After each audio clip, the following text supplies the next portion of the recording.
बिस्मिल्लाहिर्रहमानिर्रहीम। अस्सलामु अलैकुम वरहमतुल्लाहि वबरकातुहू।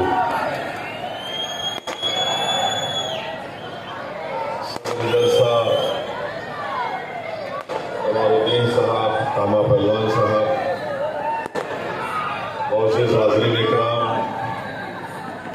बुज़ुर्गान कौम और मिल्लत, मेरी इज़्ज़तदार माँ और बहनों, गयूर नौजवान साथियों,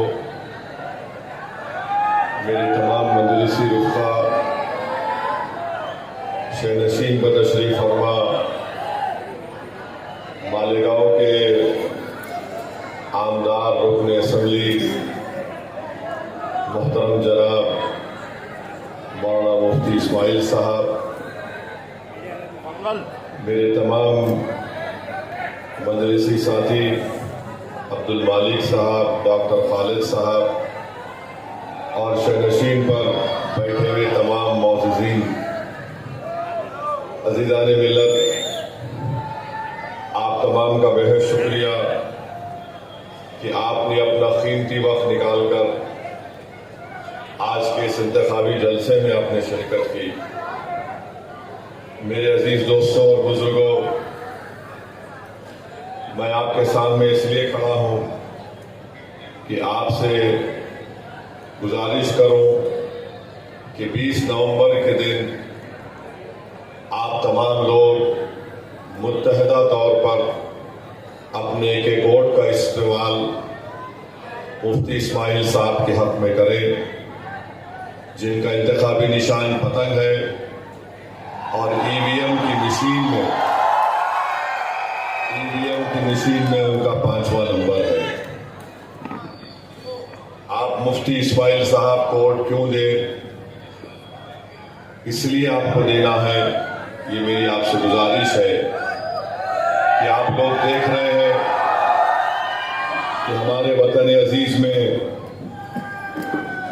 पार्लियामेंट के अंदर नरेंद्र मोदी की सरकार ने एक वक्फ बिल को पेश किया और उस वक्फ बिल को जब पेश किया जा रहा था तो उस वक्त मजलिस इत्तेहादुल मुस्लिमीन की तरफ से मैंने उस बिल के इंट्रोडक्शन की मुखालिफत की और मैं आपके सामने बड़ी जिम्मेदारी के साथ कह रहा हूं कि बीजेपी और उनके तमाम साथी पार्टियां मिलकर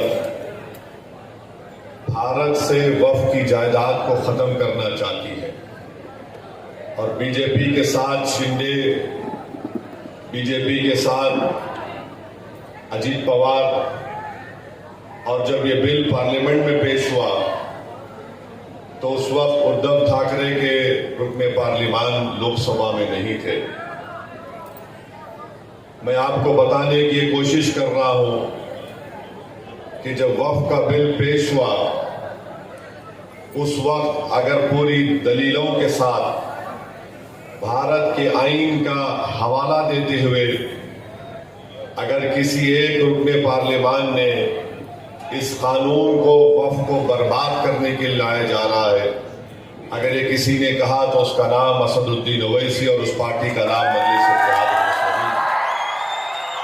मेरे अजीज दोस्तों और बुजुर्गों, ये जो बिल लाया गया है, ये बिल सिर्फ नरेंद्र मोदी ये चाहते हैं कि मस्जिदों को, दरगाहों को, खानखाहों को, कब्रस्तान को, इन तमाम चीजों को छीन लिया जाए, वक्फ बोर्ड को बराए नाम रख दिया जाए एक पोस्ट ऑफिस की तरह। और आप लोग जानते हैं कि वक्फ अगर कोई करता है तो वाकिफ उसका मालिक नहीं होता, वो जब वक्फ करता है तो उसका मालिक अल्लाह सुब्हाना व तआला हो जाता है। अब मोदी ये चाहते हैं कि वक्फ की जायदादों को कैसे छीन लिया जाए कि मालेगांव के या यहाँ के जिले के कलेक्टर को इख्तियार दे दिया गया कि अगर कोई रोड चलता आदमी जाकर कलेक्टर से कह दे कि ये जायदाद वक्फ की नहीं है तो कलेक्टर साहब इंक्वायरी ऑर्डर करेंगे और जैसे ही वो इंक्वायरी ऑर्डर करेंगे वो जायदाद वक्फ की नहीं रहेंगी।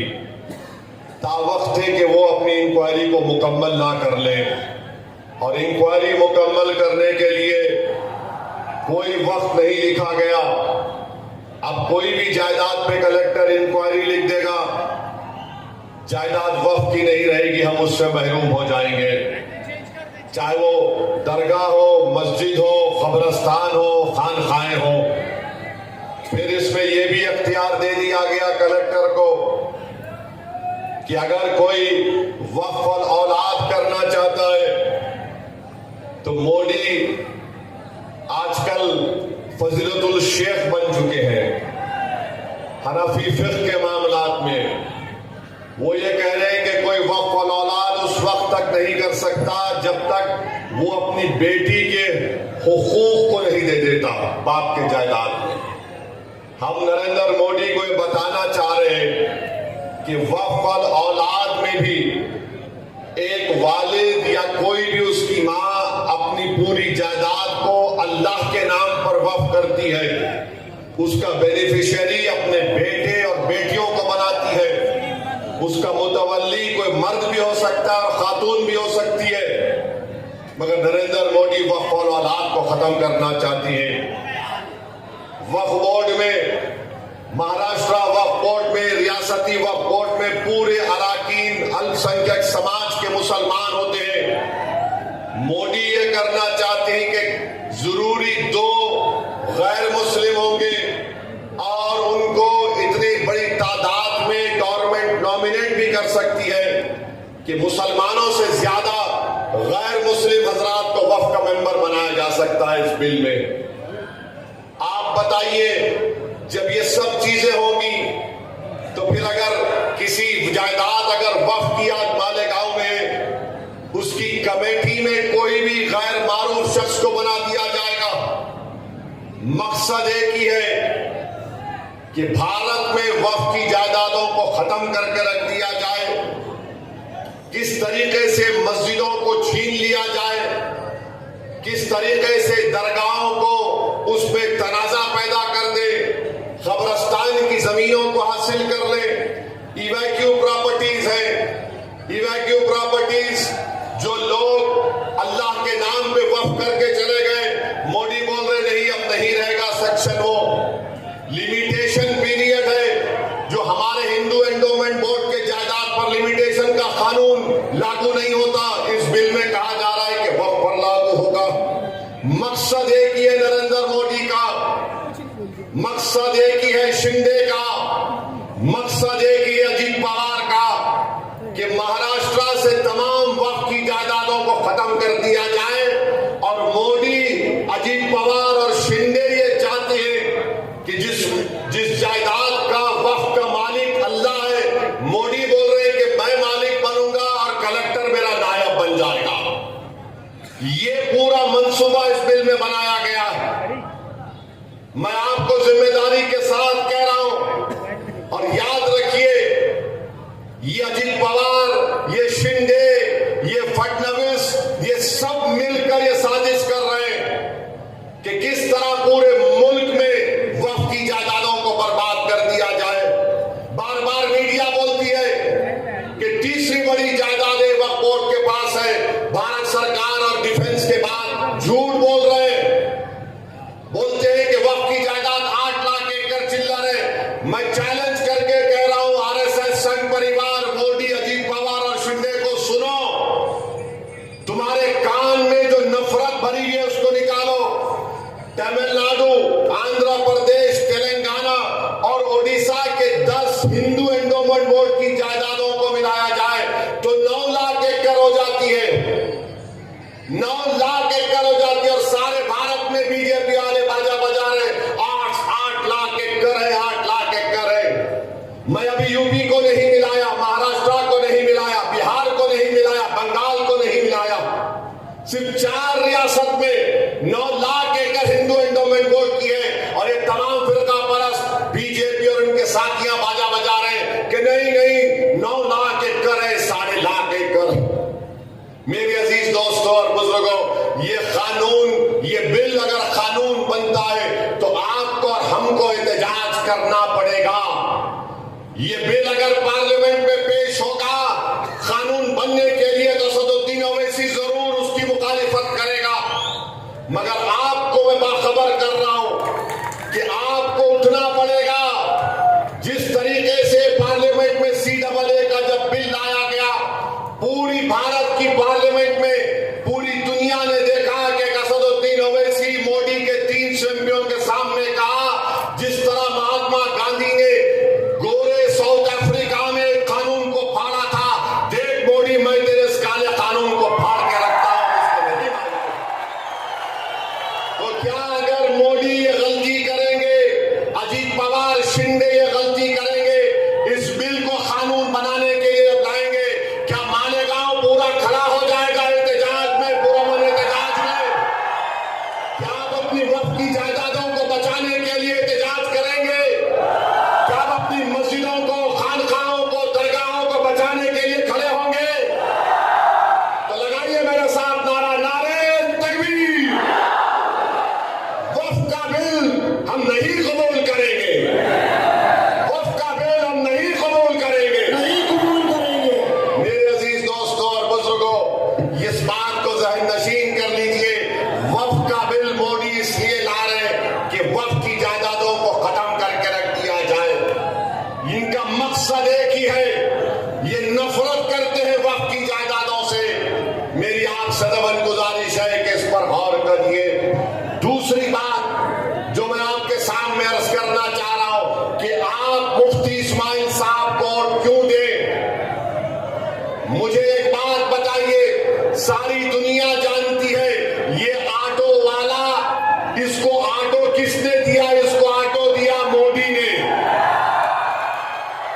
इसको ऑटो दिया शिंदे ने, इसको ऑटो दिया अजीत पवार ने। ये तीनों की मिठाई लेकर मालेगांव में ऑटो चला रहा है। ये इत्तेहाद का ऑटो नहीं है, ये मोदी, शिंदे और अजीत पवार का ऑटो चला रहा है।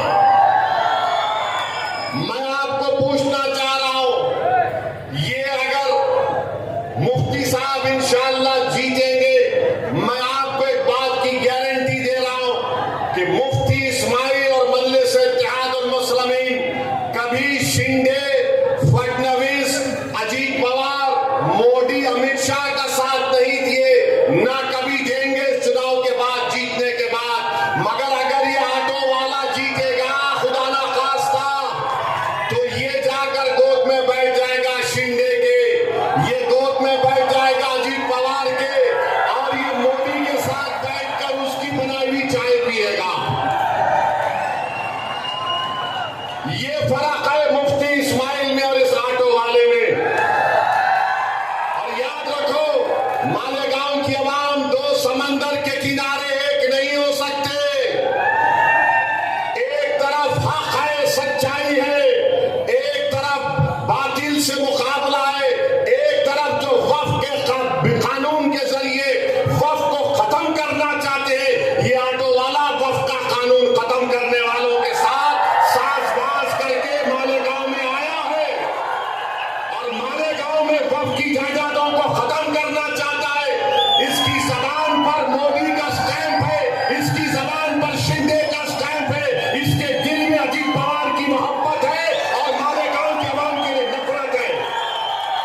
इस बात को आपको ज़हन नशीन करना पड़ेगा कि आप क्यों मजलिस इत्तेहादुल मुस्लिमीन के हक में वोट देंगे।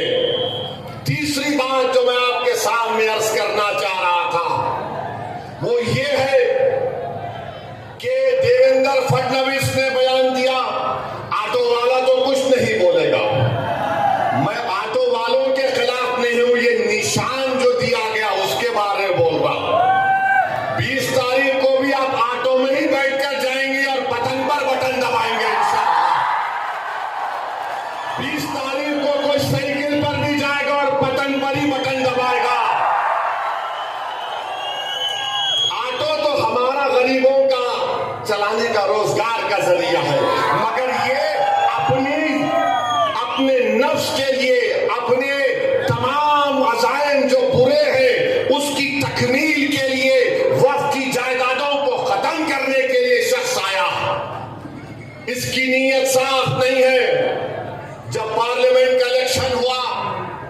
धूलिया पार्लियामेंट में मालेगांव आता है तो बीजेपी को बड़ा पेट में दर्द हुआ कि मुफ्ती इस्माइल ने ऐसा कौन सा वजीफा पढ़ के फूंक दिया कि बीजेपी का सिटिंग एमपी हार गया। ताई जीती नहीं जीती, जीती ना, आपने भी दिया ना आपने ताई को। मुफ्ती इस्माइल कहां खड़े थे और ये कहां खड़ा था, किधर खड़े थे दोनों मेरे भाई। अब देवेंद्र फडणवीस बोल रहे मालेगांव सेंट्रल में वोट जिहाद हुआ, धर्म युद्ध हुआ। देवेंद्र फडणवीस को नहीं मालूम, क्योंकि वो फडणवीस है, वो अपने आप को बड़ा समझते और मालेगांव की जनता को नीचे समझते। सुनो फडणवीस, तुम बड़े नहीं है ना मैं छोटा हूं, मैं तुम्हारे बराबर हूं बाबा साहेब अंबेडकर के संविधान के लिहाज से। तुम्हारे दिमाग में जो फितूर है ना कि मैं फडणवीस हूं, ये ओवैसी और ये मुफ्ती इस्माइल, ये अब्दुल मालिक है, वो गया जमाना। वो जमाना नहीं रहा कि तुम ऊपर बैठेंगे मैं नीचे बैठूंगा। हाँ, ये जो आटो का निशान लेकर आया है फडणवीस, वो तेरे पास नीचे बैठता होगा, मगर हम तेरे सामने, मोदी के सामने झुकने वाले नहीं है, ना मालेगांव की जनता झुकने वाली है। अब फडणवीस ने क्यों कहा? फडणवीस को तारीख नहीं मालूम, फडणवीस को हम जरा हिस्ट्री पढ़ाते। फडणवीस सुनो, 1818 में यही मालेगांव था। मालेगांव के किले में मराठा और अंग्रेजों की जंग हुई। उस मराठाओं की फौज में मालेगांव के गय्यूर मुसलमान थे, जिन्होंने अंग्रेजों से खूब मुकाबला किया। 30 मुसलमान शहीद हुए मराठाओं की फौज में, और अंग्रेजों ने 36 बंदूक, तोप, 800 गोला बारूद और 35,500 गन पाउडर इस्तेमाल किया 1818 में। फिर 1921 में फडणवीस सुनो, 1921 में नॉन कोऑपरेशन मूवमेंट हुआ तो मालेगांव के सरफिरे लोगों ने 47 में आजादी मिली। मालेगांव के लोगों ने कहा, 1921 में कहा कि अभी हम अंग्रेजों का परचम किले से निकालते, अंग्रेजों के परचम को निकाल कर फेंक दिया। फडणवीस को नहीं मालूम, उनके पेट में दर्द हो रहा है, क्योंकि फडणवीस तुम्हारे पूर्वज नहीं थे, वो मुफ्ती इस्माइल अब्दुल मालिक के पूर्वज थे, जिन्होंने 1921 में झंडा निकाल दिया।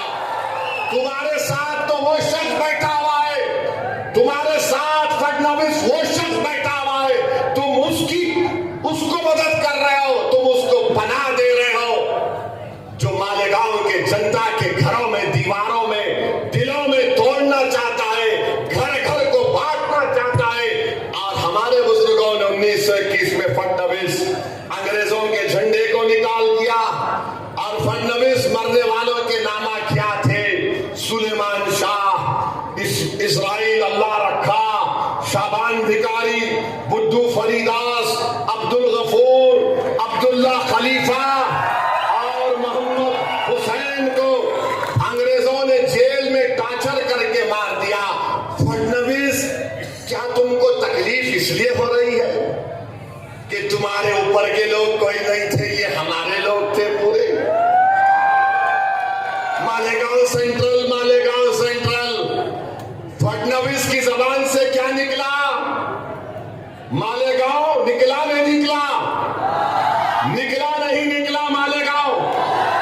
क्या कहा? वोट जिहाद, क्या कहा? धर्म युद्ध। तो फडणवीस ने क्या किया?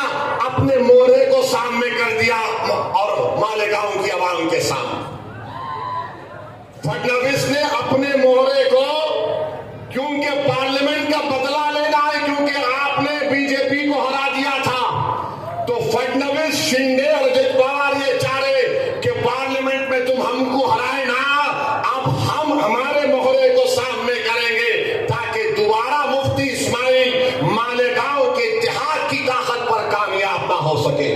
समझ में आई मेरी बात? नहीं आई तो और बोलो खुल के, और बोलो। अभी 19 मिनट बाकी है, बोल सकता हूं मैं।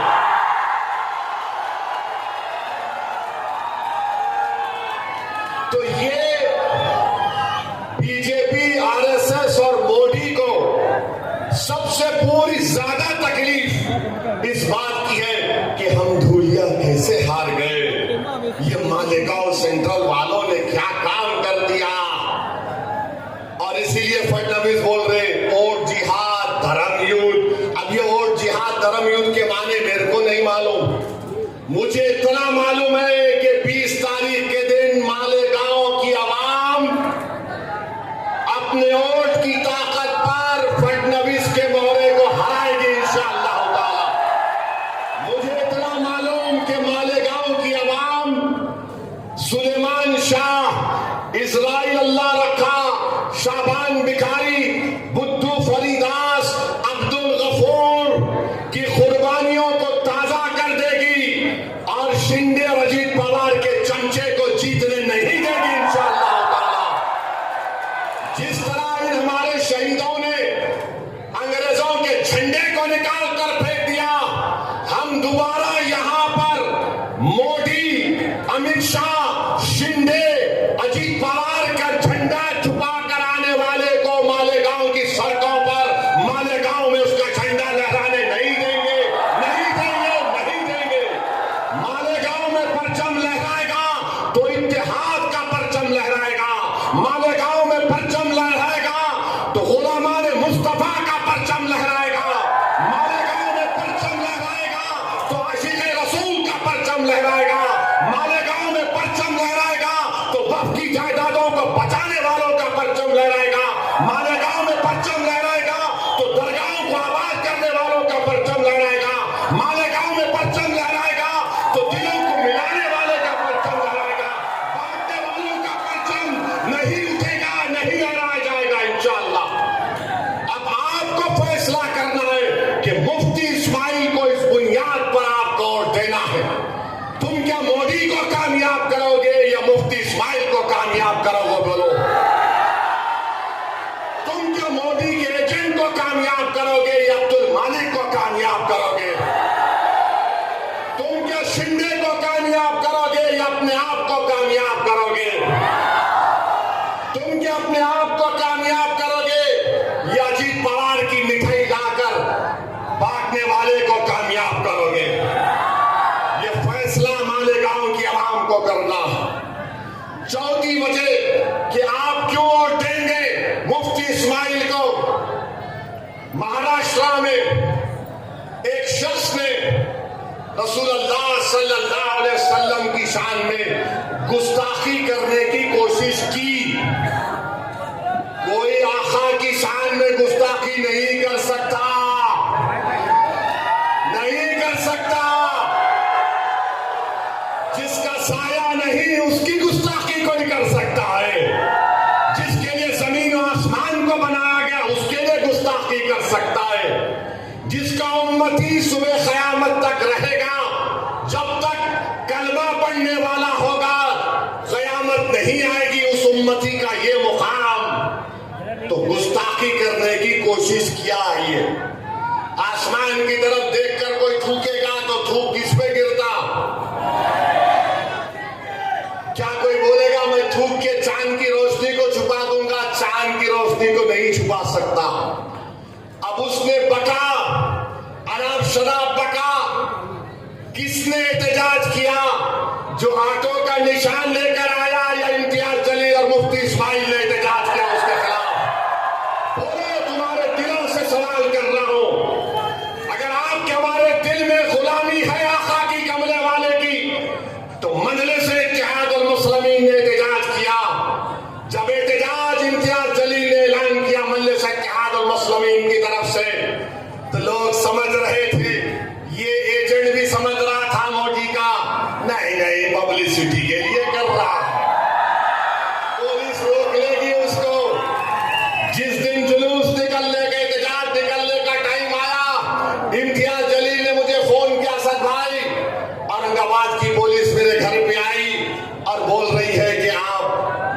जा सकते।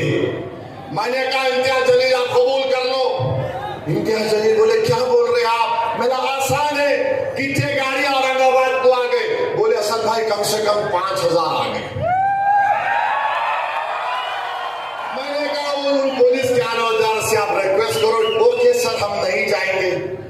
हमको मालूम हुआ कि औरंगाबाद में अमित शाह आए हुए, उनके पास चले जाते हम। पुलिस वाले बोले नो नो नो ये नहीं हो सकता। बोले नहीं हो सकता, या तो मैं यहां जाऊंगा या तो बंबई जाऊंगा। ये कहां थे ऑटो का लेके? कहां थे ये? कहां थे ये? तुमको मोहब्बत नहीं है, नामूस रिसालत पर तुम्हारी जबान को ताला पड़ गया था मोदी की तरफ से।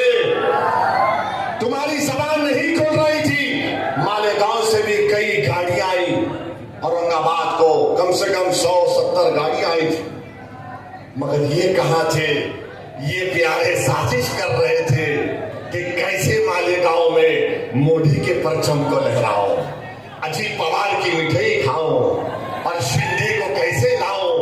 मेरे भाई ये फर्क होता है एक आशिक रसूल में और एक सिर्फ ज़बानी दावा करने वालों में। इम्तियाज जलील ने जुलूस निकाला और महाराष्ट्र की तारीख में पुरमन जुलूस निकला। लोग समझ रहे थे कि दंगा होगा, मगर जो आशिक रसूल होता है, जो मदीने के बाजारों में बिक जाता है, उसको कोई खरीद नहीं सकता। मेरे भाई जुलूस निकला, एहतजाज हुआ, दुनिया ने देख लिया। आप कहां थे? ये कहां थे? नजर नहीं आए। हम आपसे वादा कर रहे हैं मुफ्ती इस्माइल इंशाअल्लाह आपके इत्तेहाद, आपके सियासी शऊर पर कामयाब होंगे तो मजलिस इत्तेहाद और मुस्लिमीन के एमएलए जब महाराष्ट्र की विधानसभा में जाएंगे, हम एक प्राइवेट मेंबर्स बिल असेंबली में देंगे कि किसी भी मजहब के बड़े रहनुमा या जो भी है उनके बारे में कोई भी अनाप शनाप बकेगा, वो नॉन बेलेबल ऑफेंस होगा। उसको नोटिस नहीं, गिरफ्तार करके जेल को भिजाना चाहिए। ये काम हम करेंगे। दूसरा हम ये काम करेंगे कि मराठा रिजर्वेशन का मुतालबा करेंगे। अब फडणवीस को बात समझ में आएगी आई नहीं मालूम, मगर ये हमारी तारीख है। इस बुनियाद पर भी आपको मुफ्ती इस्माइल को वोट देना है। पांचवी बात यह है कि अब्दुल मालिक पर गोली कौन चलाया? अब्दुल मालिक पर गोली कौन चलाया? बोलो कौन चलाया? डरना नहीं, जबान को नकारा खल बनाकर पुकार कर बोलो कौन अब्दुल मालिक पर गोली चलाया? उसका नाम क्या है? बोलो। क्या तुम मालेगांव में गोली चलाने वाले को वोट दोगे या जो गोली खाकर कानून का लिहाज रखने वाले का साथ दोगे? बोलो। तुम गोली चलाने वालों का साथ दोगे, तुम जालिम का साथ दोगे या तुम मजलूम का साथ दोगे? किसका साथ देंगे आप? आप जालिम का साथ देंगे? आप मजलूम का साथ देंगे? आप कमजोर का साथ देंगे? तो इस वजह से भी आपको मुफ्ती इस्माइल को वोट देना। और जो गोली चला रहे हैं, मैं उनसे भी कह रहा हूं भाई साहब, तुमको भी एक दिन मरना है, हम सबको एक दिन मरना है। कोई दुनिया में नहीं मरता जब तक उसका टाइम नहीं आया। मेरी गाड़ी पर भी 6 फीट के फासले से इबलीस की औलाद ने गोली चलाई थी। यजीद के चाहने वालों ने गोली चलाई थी।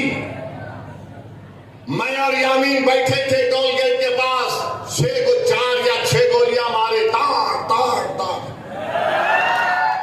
खैर हम निकल गए और ये जालिम बोलता कि अरे हम मारना चाहते थे, ये नहीं मरा।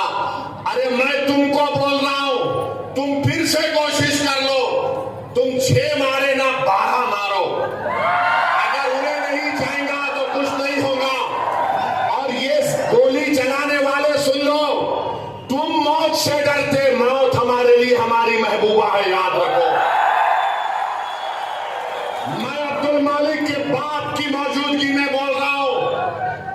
हम मौत से डरने वाले नहीं हैं।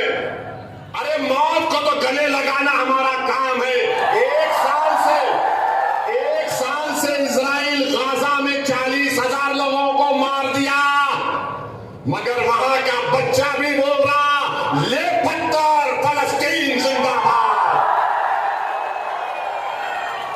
आप हमको 4 गोलियां अब्दुल मालिक को मार के जख्मी करके, याद रखो जख्मी शेर ज्यादा खतरनाक होता है। मगर इनका मंशा और मकसद क्या है? जो गोली पर भरोसा करते, बैलेट पर नहीं करते, जो गोली पर भरोसा करते, जमहूरियत पर नहीं करते, वो आपके वोट के हकदार नहीं है। याद रखो मालेगांव के गरीबों, याद रखो मेरी इज्जतदार मां और बहनों, तुम चाहे अंसारी हो या दखनी हो या कुछ भी हो, तुम चाहे मुसलमान हो या दलित हो, याद रखो अगर गोली का कल्चर शुरू हो जाएगा तो अब्दुल मालिक पर चली गई, कल तुम्हारी औलाद को मारा जाएगा, कल तुम्हारी बेटी बेवा होगी, कल तुम्हारे बच्चे यतीम होंगे। इसलिए गोली चलाने वालों का साथ हम नहीं दे सकते। जान बचाने वालों का साथ दो, जान लेने वालों का साथ मत दो, कातिलों का साथ मत दो, जिंदगी बचाने वालों का साथ दो। और वो है मजलिस इत्तेहादुल मुस्लिमीन। मुफ्ती इस्माइल को इसलिए आपको वोट देना है, इसीलिए आपको वोट देना है। अब आप बोलेंगे एक और वजह बताओ असदुद्दीन।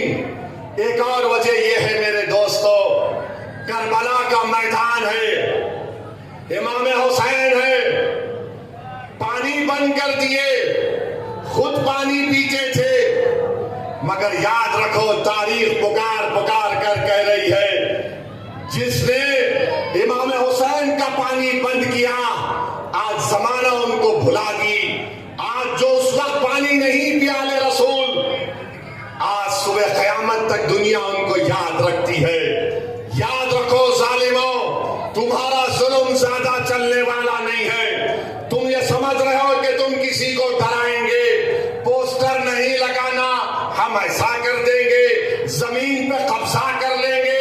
अरे तुम ड्रग्स को मालेगांव में आम कर दिए, तुम ड्रग्स को मालेगांव में आम कर दिए। क्या नाम है उसका? हाँ, नहीं, और एक नाम भी, और एक नाम भी है।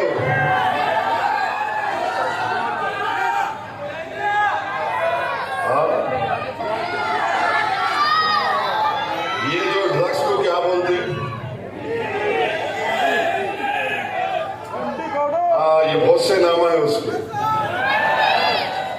एक नाम आटो भी है। मालेगांव में आप देख लीजिए ड्रग्स कौन आम कर रहा है। पुलिस जानती है कि ड्रग्स का कारोबार करने वाले कौन हैं। बच्चों की जिंदगियां बर्बाद कर रहे हैं, बच्चों को बर्बाद कर रहे हैं। तो जो शख्स नामों से रिसालत में आगे नहीं बढ़ा, जो शख्स यजीदियों की तरह बिहेव कर रहा है, गोली चलाने वालों का साथ दे रहा है, जो शख्स वक्फ की जायदादों को खत्म करने वालों का साथ दे रहा है। और याद रखो ये जो आका की शान में गुस्ताखी किया कमली वाले की, अब बात जहन में आई कि मेरे अजीज दोस्तों और बुजुर्गों, जो रसूल अल्लाह सल्लल्लाहु अलैहि वसल्लम की शान में गुस्ताखी करता है, हदीस में आया कि वो वलदुल हराम होता है। वलीद बिन मुगीरा, इसकी ऐब आका ने बयान कर दिए थे।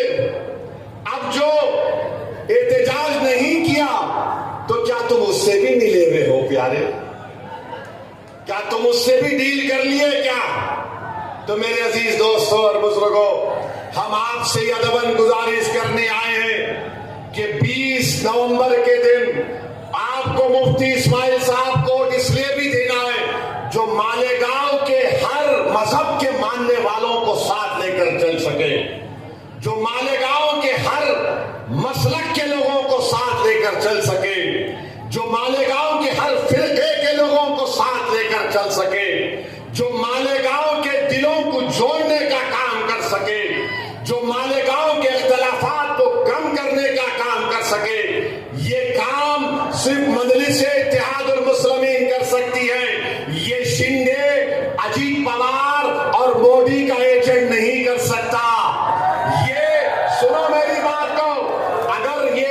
की साजिश में खुदा ना खास्ता लाखों बार कामयाब हो जाएंगे।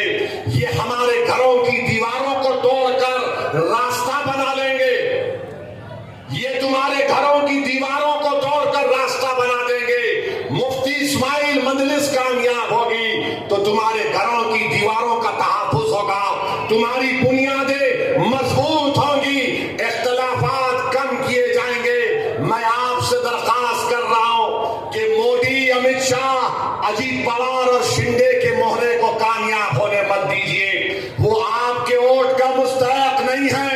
मुफ्ती इस्माइल कोई फरिश्ता नहीं है, ना मैं कोई फरिश्ता हूं, मगर जितनी बातें मैं आपके सामने रखा हूं, बताओ एक बात जो मैंने कही कि तुम क्यों देना चाहिए और क्यों उनको नहीं देना चाहिए।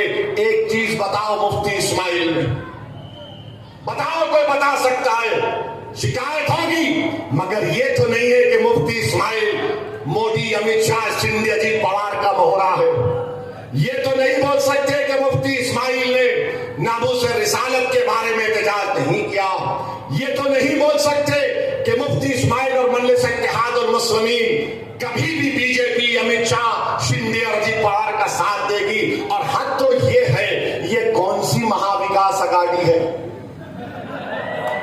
कांग्रेस भी लड़ रही है, समाजवादी भी लड़ रही है।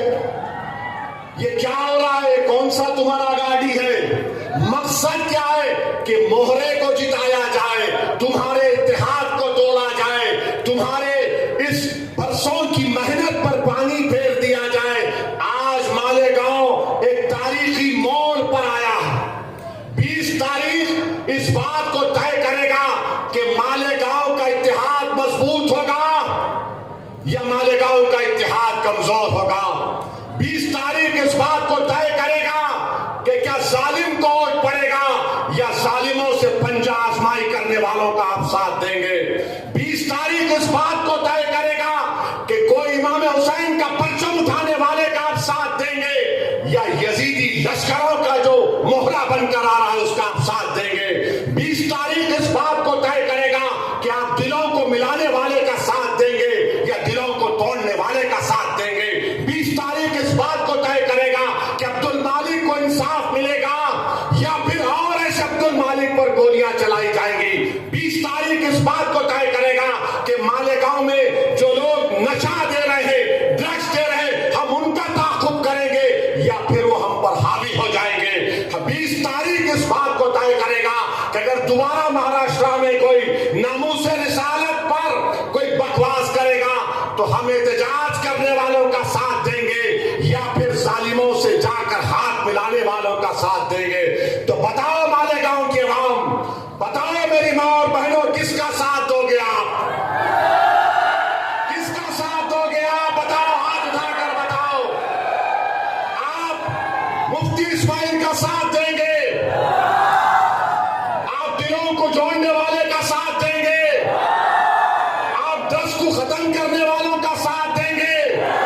आप गोलियों को चलाने वालों को रोकने वालों का साथ देंगे? आप मालेगांव को कामयाब करेंगे? आप मालेगांव को आबाद रखेंगे? तो आप 20 तारीख को पतंग कहां फिरेगी मालेगांव में? मालेगांव के गलियों से आवाज क्या आएगी? मालेगांव के घर से क्या आवाज आएगी? मालेगांव के दिल से क्या आवाज आएगी? और 20 तारीख को मालेगांव के आसमानों पर क्या लहराएगा? पतंग, पतंग, पतंग, पतंग। ऑटो के तीनों टायर पंचर हो गए इंशाअल्लाह ताला, फिक्र मत करो।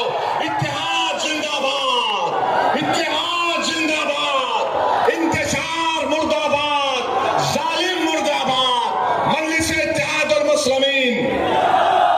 पतंग को, पतंग को, मुफ्ती इस्माइल, मुफ्ती इस्माइल। मैं जाऊं इस बात पर कि आप 20 तारीख को पतंग को कामयाब करेंगे तो हाथ उठाकर बताओ, मुक्का बनाओ और बोलो पतंग को वोट पड़ेगा। अस्सलाम वालेकुम व रहमतुल्लाहि व बरकातुहू।